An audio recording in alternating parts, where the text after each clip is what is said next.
वर्षा होती है तो वो ये नहीं देखते कि मैं कहाँ बरसूं, उचित जगह पर अनुचित जगह पर, सबको समान रूप से।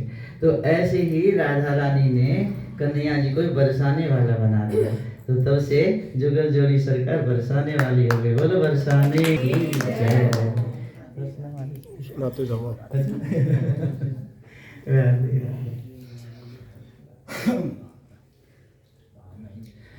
राधा रानी का स्वभाव कैसा दयालु है, एक घटना सुनाते हैं।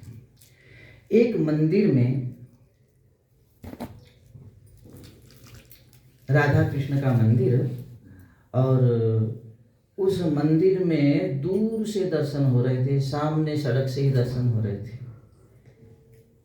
और सड़क के बाहर, मंदिर से बाहर सड़क पर किनारे बहुत सारी पत्तल पड़ी थी, जूठी पत्तल।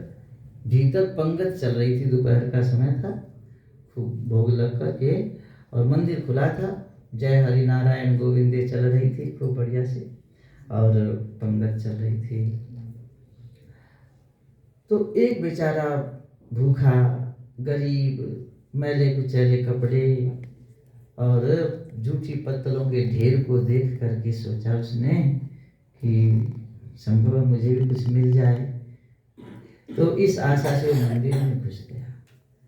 तो जिस सामने ठाकुर जी, तो उसने ठाकुर जी की ओर तो देखा ही नहीं। अगल बगल में जो पंगत लगी हुई थी, लोग भोजन कर रहे थे, उनकी पत्तलों पर बहुत कुछ परोसा हुआ था, सब प्रेम से खा रहे थे। वो तो बस पत्तलों को देख रहा, खाने वालों को देख रहा है और चल रहा है आगे की ओर। तो ठोकर लग गई, ठोकर लग गई, गिर पड़ा। तो श्री राधा रानी ठाकुर जी से बोली, देखो प्रीतम, आज तक ऐसी दंडवत किसी ने नहीं करी, अपने शरीर का भी इनको ध्यान नहीं, और आपके भक्त यहाँ आते हैं और भक्तों की चरण रज में ये लोट पोट हो गया, तो अब आप इस पर कृपा करें। ठाकुर जी मुस्कुराए और श्री जी बोली, देखो देखो, वेदों में शास्त्रों में ये बात आती है, भगवान को प्रणाम करते हैं और प्रणाम करके यदि उनके शरीर में, उनके वस्त्रों में जितने धूली कण लग जाएं, उनको यदि वो झाड़े नहीं, अपनी ओर से झटकाए नहीं, तो अपने आप वे झड़ेंगे तो सही धूली कण।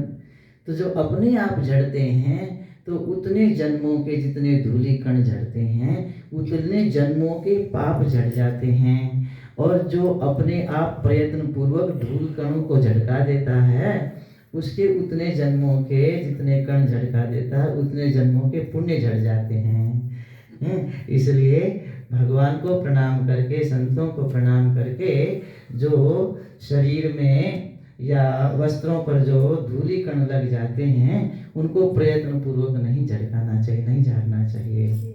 स्वतः झड़ेंगे तो उतने जन्मों के पाप झड़ जाएंगे। तो श्री राधा रानी ने कहा कि देखो, इसने आपके भक्तों की चरण रज में स्नान कर लिया, आपको प्रणाम किया, और इसने तो अपने शरीर पर, अपने कपड़ों पर लगे हुए धूली कणों को झटकाया भी नहीं, सो ये अपने आप झड़ेंगे, तो इसके तो जन्म जन्म के समस्त पाप झड़ गए, अब तो ये निष्पाप हो गया, अब तो इस पर कृपा करो। और आगे बढ़ा, उठकर आगे बढ़ा, तो भगवान को तो उसने प्रणाम किया ही नहीं, पर श्री जी ने उसको प्रणाम मान लिया और निष्पाप बना दिया श्री जी ने। और आगे क्या हुआ, थोड़ा सा आगे बढ़ा और पंगत की ओर चला गया।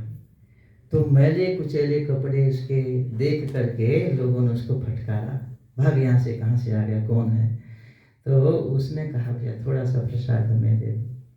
कुछ लोग भोजन करके जा चुके थे, जूठी पत्तल वहाँ रखी हुई थी उनकी, तो बोला कि इसी में परोस दो, इसी में दे दो थोड़ा सा। तो प्रार्थना करने लगा, गिड़गिड़ाने लगा, और लोग उसको फटकार रहे थे।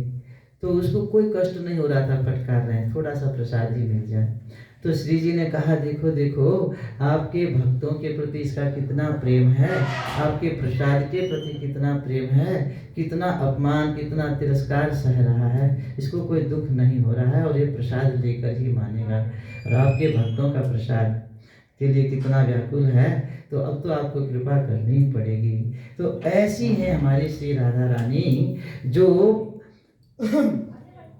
न चाहते हुए भी, न भावना होते हुए भी जबरदस्ती भावना है उसकी, और उसको ऐसा बना मान लेती हैं। और तो ठाकुर जी ने कहा कि जब तुम ही इतनी ढुर गई हो, इस पर इतनी कृपा कर दे, इसको निष्पाप मान लिया है, इसको अपना लिया है, तो फिर कृपा करनी ही पड़ेगी। तो उसके ऊपर भी कृपा हो गई। तो ऐसे हमारे ठाकुर जी श्री जी इतने दयालु हैं कि न चाहते हुए भी, बिना श्रद्धा के, बिना भाव के, दूसरे किसी कारण से मंदिर में गए, सत्संग में आके बैठ गए। देखो आज तुम्हें सत्संग की महिमा सुना देते हैं। भगवान के मंदिर में सत्संग में